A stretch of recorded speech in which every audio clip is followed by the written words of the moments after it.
And so the story goes, there was a young woman named Mary. We call her Mary. In her language, it would be Miriam. She was betrothed to Joseph, a simple carpenter. And it happened that she became pregnant before their marriage, not through relations with Joseph, but it is said by the Holy Spirit.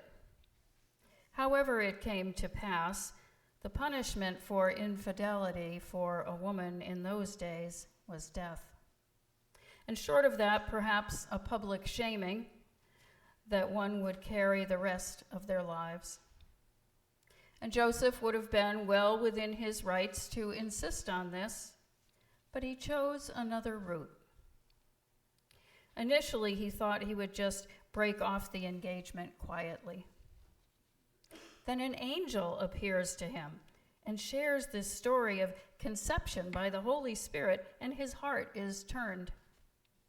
Joseph chooses compassion.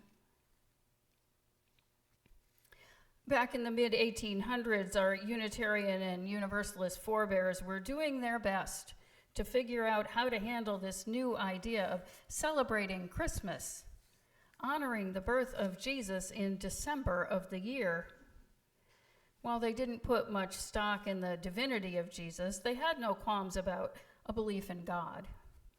But they found no biblical precedent for Christmas, thinking it an unfortunate conflation of pagan and papist sins of the church, according to Susan Ritchie, a UU historian, in her little gem of a book, How the Unitarians and the Universalists Invented Christmas, an anthology of historical Unitarian Christmas stories. And they weren't terribly fond of the contemporary celebrations back in rural England either, so they set about reinventing the story in a way that would be acceptable to their beliefs. Unitarian novelist Catherine Sedgwick penned a tale of a young woman, Lizzie Percival, who was enamored with a local man who wanted her hand, but her father would have nothing of it. Through happenstance, at the time of the new year when glad tidings were being distributed like candy, she comes upon a woman who has just been told she must pay a huge increase in rent if she wishes to stay in her abode with her young children. Lizzie will have nothing of this and sets off to speak with the owner of the property. With her gentle demeanor, she makes her way into his heart. He claims to have had nothing to do with this, attributing the misfortune to a man who handles his affairs.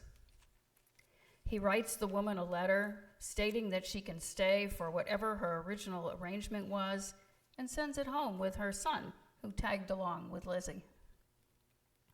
And he inquires as to where his guest might live, and suggests he might see her later that day while making holiday rounds. Lizzie goes on her way, spends the day engaged in festivities and receiving guests at her home alongside her father.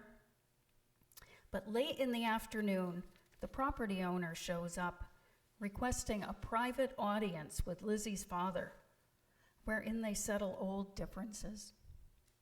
Turns out this man is the father of Lizzie's heart's desire.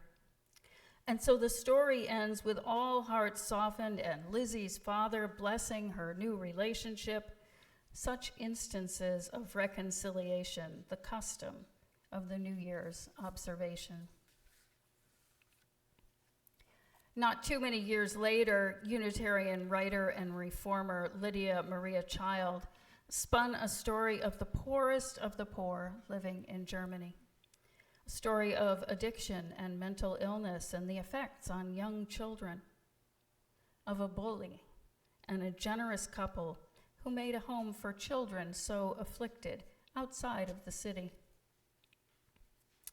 The young ones are discovered in the streets with no one to watch over them, caught up in illicit activities by this gentleman who inquires of their mother and then takes them all off to his place of love and goodness couched in Christian teachings, where the children work and play and everything is shared communally, and where love is the answer to any dilemma that arises.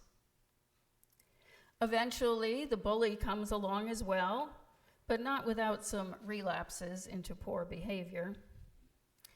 He is won over, though, by the love and acceptance he receives. And the addicted father, he too finds his way into the light and love of Christmas, where everyone makes little gifts for one another, placing them about the tree and sharing freely with the newcomers. That was the Reader's Digest version.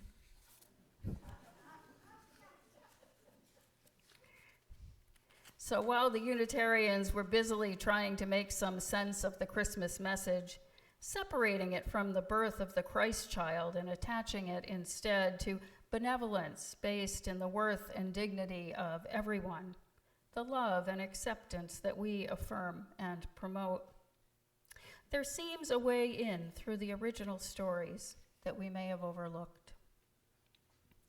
Jesus, it would appear, came by his rule-changing, sheltering, protecting love approach quite naturally, apart from the intervention of God. This Jesus stood for so many things at odds with his times, with the teachings familiar to his people. He came along with a new interpretation, a radical love on which he was willing to stake his life. He learned it at home, I think, from his parents, from his father, who before his birth prized compassion and benevolence over rigidity and rules. All these stories point to the same guiding principle of love and benevolence as the way forward. And this is the Christmas story, the one that I have embraced through all the iterations of my faith journey. And I'm passionate about it, and all the more so in these times when fear and anger and othering run so rampant in our midst. Clearly, they are not working. Violence begets violence. But we have a message that turns hatred on its head. We of the questioning, countercultural faith. We of the alternative route. So there is a song that came together quickly in the fall of 2013 in an effort to support the Newtown Kindness Project, a response to the school shooting there in December 2012. A song by a group of the same spirit, the alternate roots. To be humble, to be kind, a giving of the peace that we envision to a stranger and to a friend in such a way that has no end, wrote Tim Warren and Eric Donnelly. The chorus says, "We are love, we are one. We are how we treat each other when the day is done. And we are peace, and we are war.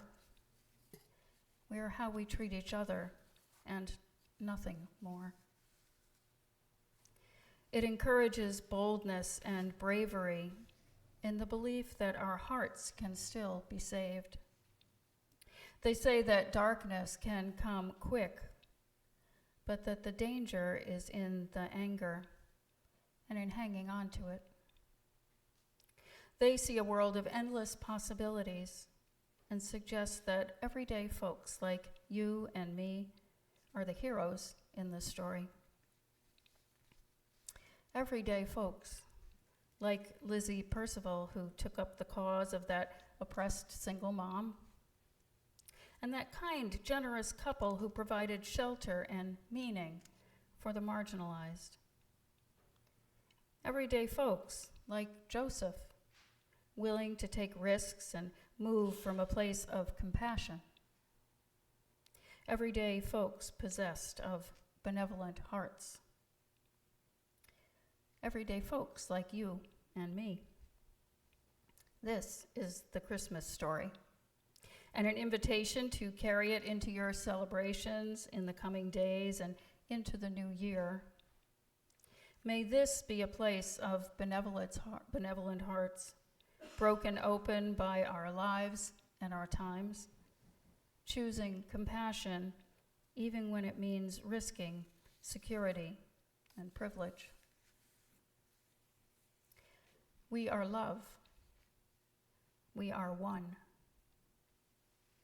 We are how we treat each other when the day is done. We are peace. We are war. We are how we treat each other and nothing more. Benevolent hearts.